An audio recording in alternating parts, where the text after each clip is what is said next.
Saturday night, and the moon is out. Gonna head on over to the Twist and Shout. I was listening to a radio. Oh, before I go too far, sorry, Valentino, I screwed up when we made that recording. Today, yeah, yesterday, Saturday night. Yesterday was Friday. I actually made a post on LinkedIn, but you probably don't follow me on LinkedIn. I heard the recording thing go, but I think it was just my note taker recording.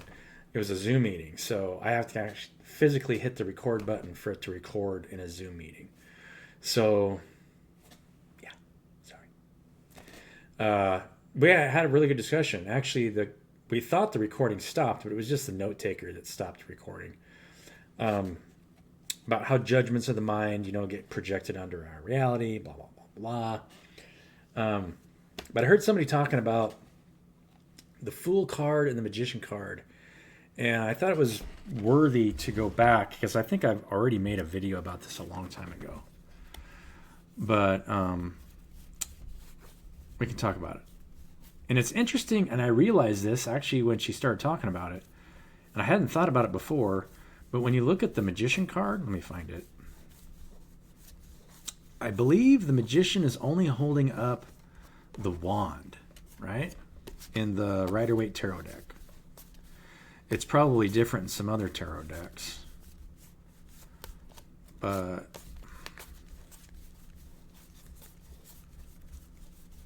jeez, it's probably right at the end. Hierophant Magician. Where's the Fool? Am I missing the Fool card? I don't think so. Oh, there he is. Fool card, they both have same color card, which is interesting. And then we're going to do a reading. We'll figure out what's going on.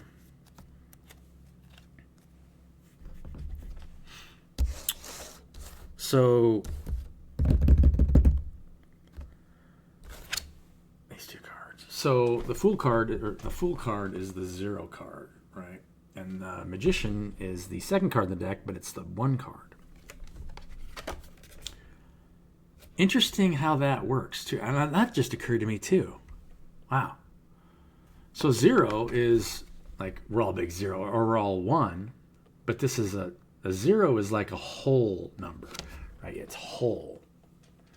1 can be a little bit narcissistic, like I'm the only one, right? And when you look at this Fool card, he's holding a. But I was wrong. I thought he was holding up the wands, but the wands, cups, pentacles, and swords are on the table in front of him. So the Magician embodies all 4 aspects, right? Inner emotional ability, will, emotional intelligence, right? And their truth. But it doesn't hold the Fool. The Fool is, well, the tarot deck is considerably probably one of the oldest known things that we have, that we use today. Tarot goes back, thousands of years, at least 2,000 or 3,000 years, as far as we can tell. Because it's talking about our will, our emotional states, our mental state with the swords, our inner glowing, right? The pentacles, our inner richness of our freedom in life. The Fool is the only card in the deck that I know of that carries a symbol in his hand of a purified heart. Now, the Magician doesn't necessarily have to have a pure heart, right? Because a pure heart will see everything as whole, right? You'll always want to treat people the same way that you want to treat yourself, but not necessarily in the Magician. The Magician can be distorted because it's not embodying the Fool. The Fool embodies the whole deck. So if you master the Fool, you have the potential of mastering the Magician, the Empress, the Emperor, the High Priestess, the Hierophant, all of those, the beginning of the major arcana, and all the other stuff falls underneath it. You'll be walking justice, right? Judgment. everything. You actually fall out of judgment of yourself when you have a pure heart, because you'll see it all as whole, and it's just everything is growing in different states of awareness. And so how can you not love something that even might be in a lower state of awareness than yourself? It might have everything around all of us, and this is something that's true with everybody. We're all attuned to the universe in such a variety of ways. Somebody else's, the way that they're tuned to what's going on around them, is very specific to them. Whereas to you or somebody else, you might be attuned to something different. So to say that I have more, we are a whole, right? And that's the magus energy without the fool will cause you to manipulate the emotional states of others out of fear of lack, right? And put your needs in front of the needs of the many. That's like the story of the whole world we live in, right? It's living in the magician energy. The magician is behind the elite power structure, right? It manipulates the emotional states of people. So right, if you don't work for me, if you try to separate yourself, and you're just going to die. And that's why actually most of the coaches and consulting community services parts of the beast in some way. And it reflects the beast nature. So it tries to put you in a state of lack, like you need what I have. So you need to buy my service or you will not have enough, right? That beast mentality. So if you're projecting lack, you're in a state of lack. There's no way that you're not, right? Sales in and of itself is a magician type energy, where the fool is always about creation, right? This is the son of the creator, the son behind him, right? Faith. So where you can create anything and be open to receive, because that's what takes faith, right? If you can continue to create and be open to receive, then you have the potential to embody a much more powerful version of the magician than the magician without the fool, right? The version of the magician underneath somebody who's embodying the fool is way more powerful than somebody who is just embodying the magician without the fool, without understanding that you and I are one, right? And that you have just as much creative potential as I do, right? There's no narcissism. We are all equal. And so why wouldn't you, knowing that, why wouldn't you create systems where we're co-creating together and bouncing ideas off each other to use each other's talents, where our creations are super powerful? It's a story. That's Willy Wonka and the Chocolate Factory, right?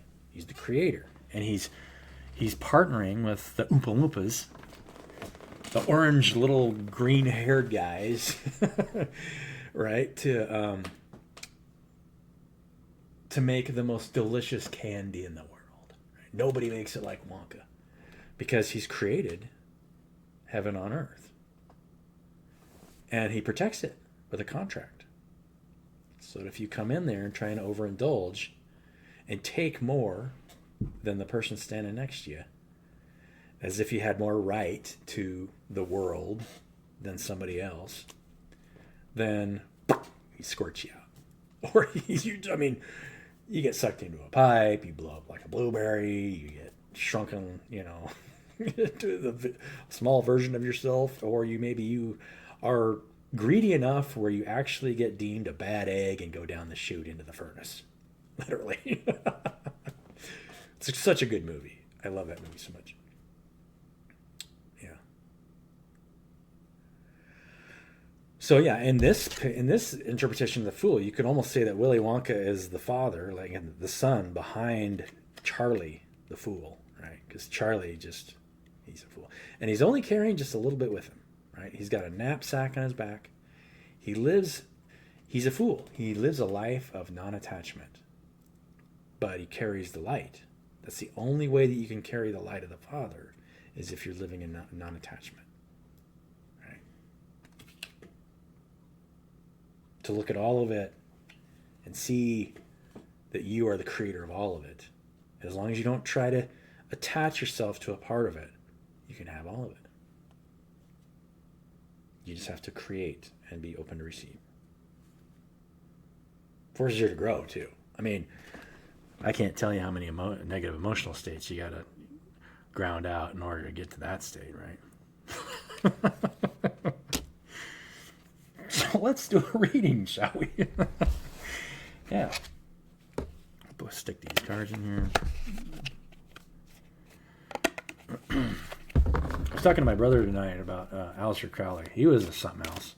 I have his tarot deck here. And I think the Temperance card he has as named it Art. We can check it here later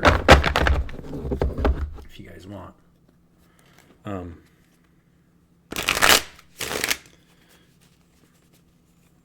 So we're just going to pull a few cards. We'll see what I need to hear. Maybe you guys need to hear it too. I don't know. We'll see. Could be top secret. Something that nobody else is talking about. Co-creation, right? And I've learned to where if somebody doesn't want to co-create and their intent is not to create heaven on earth here, then bye, right? Because some people come at you all the time and try to offer to sell you those services. But if what they're offering isn't, for one thing, if they're treating their time differently than you're treating your time, then there's always going to be a difference in the way we treat our time unless we're benefiting from what we're creating together, right? The Oompa Loompas are all living off of the chocolate. So is Willy Wonka. And none of them, it looks like they're all pretty free inside there. He didn't tell the Oompa Loompas when to pour the sugar and the cream into the river. He's like, oh, it must be sugar cream time. It's like, they take care of themselves. He doesn't. He doesn't care. They're Oompa Loompas. From Oompa Loompa Land. Oh no, we got Five of Wands energy. We got Five of Wands energy in our environment. Oh man. Conflict. Conflicts of wills, right? Tell us more about what wills are in conflict right now. I mean,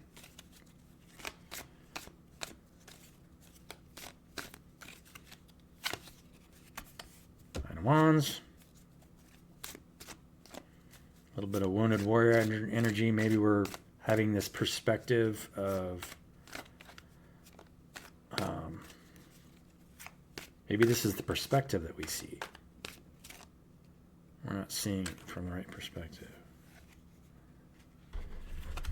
Wheel of Fortune, Six of Wands, and the Two of Swords. So we have some decisions to make here. The wheel turns.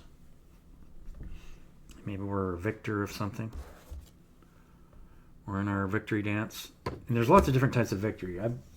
I've been in the victor circle for a long time, and it's just because I don't expect anything, and you have to stay non-attached, and you have to be willing to ask for help, right? And love people and give them the time that they deserve, right? When you do ask for help, it's like, hey, what can I offer you? Let's do something together.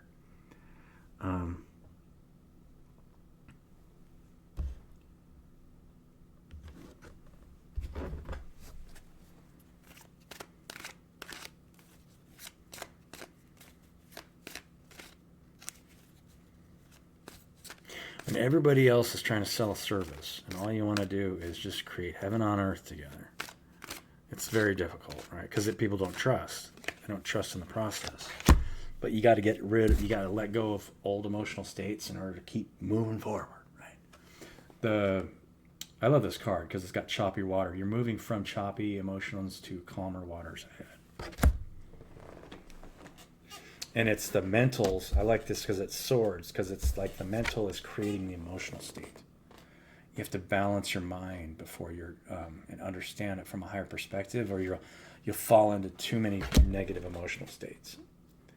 I've noticed that within myself because it's easy to switch into a negative emotional state if you don't have the understanding, right? If you believe that you're not going to be okay, or something eternally bad's going to happen, like you're going to be, everyone in the world's going to abandon you, which is not true. Just keep loving the people around you, right? And there's always angelic protection. Even if all those people abandon you, somebody's going to come in to love you just as much as you need to be loved. As long as you keep loving, regardless of what they do, right? It's all about us. It has nothing to do with anybody else.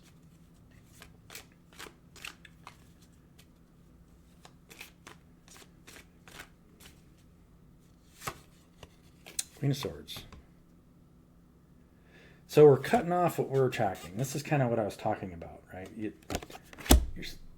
starting to learn what you need to let go of, and what environments, we just have to turn away from. Move, we don't want to. This isn't doing anybody any good.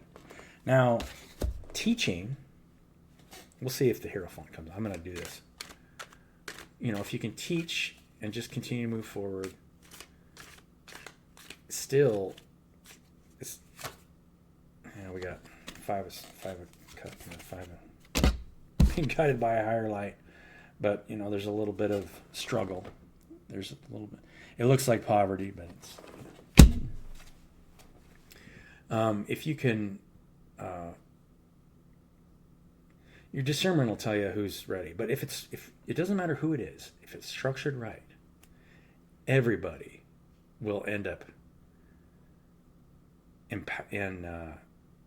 embodying the Fool energy.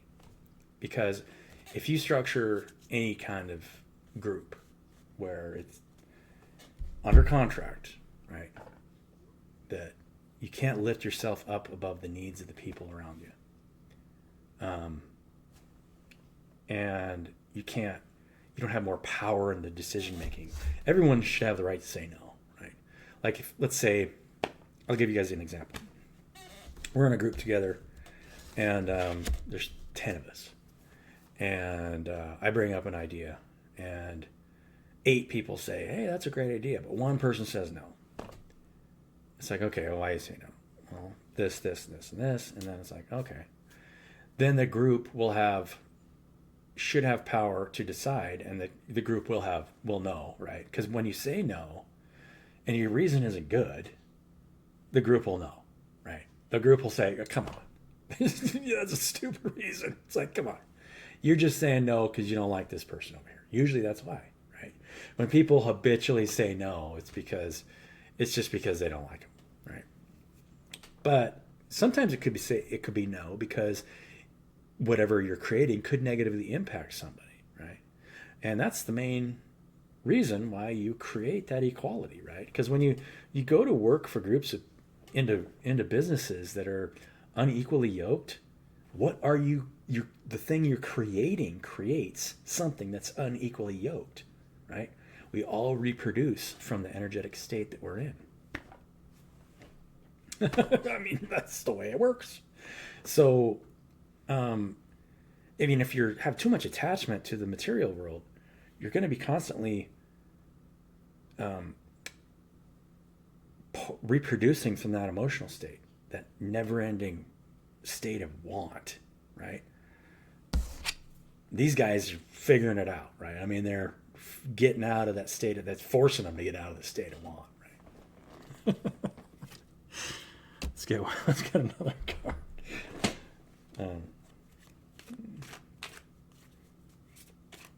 And it really lets you, it puts you in a state of being where you just get to enjoy every moment of every day and listen. There's always something talking to you, right? The cat. That's your Queen of Pentacles energy, loving heart. Everything's growing around you. Everything's alive, right? Very cool. My nose itches today, man. I don't know. Anyway, let's get Sorry, Valentino. I'll do better next time. If you show up next week, I'll make sure that we record it and maybe talk about the same things, right? That angel rescue things actually pretty cool. But I would like to be able to, right? We need structure, so have some things to finish before then. Man, I did not finish editing this weekend. I was going through it and was like, man, I got a lot of editing to do. It's a little disheartening, right? You got a 90,000 word document and you're realizing how much of it needs to be, parts of it need to be rewritten. Brutal. Shine. I don't know if I've ever gotten this shine. The peacock. Shine brightly. Love the people around you. Don't ask for it. Ask stuff when you need it, but then always offer something in exchange for it, right?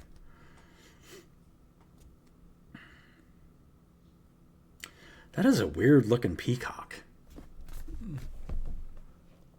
You guys see that thing? I mean, it shining. Or is it a peacock?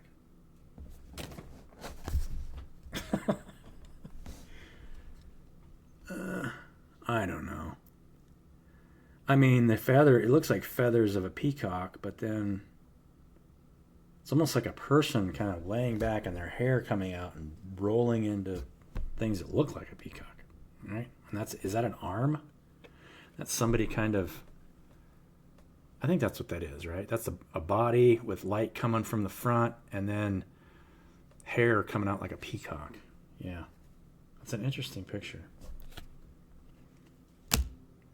Love you guys. Shine brightly. Love everybody. And your love is never wasted. And tell them that we're all here for you, right? What do you want to do together? What do you want to create together? I don't know. I have lots of ideas, but I would rather bounce it off of 10 to 20 to 30 people, and then it would be whatever we create would be way better and it'd be more impactful. Because the more people involved, the more impact you have on your environment. One guy can't do much, right? And that's why people with a lot of money can potentially have a lot of influence because they pay people to do things for them to get their name out there. Very narcissistic. It's kind of like that, right? No, we don't want to do that. But that in and of itself, right, the only reason they're able to do that is fear of lack, right? Because the people working for them for fear of lack instead of they just give their power away. You guys already know this. I'm just here talking Saturday night. So, yeah. Love you guys. Have a great day.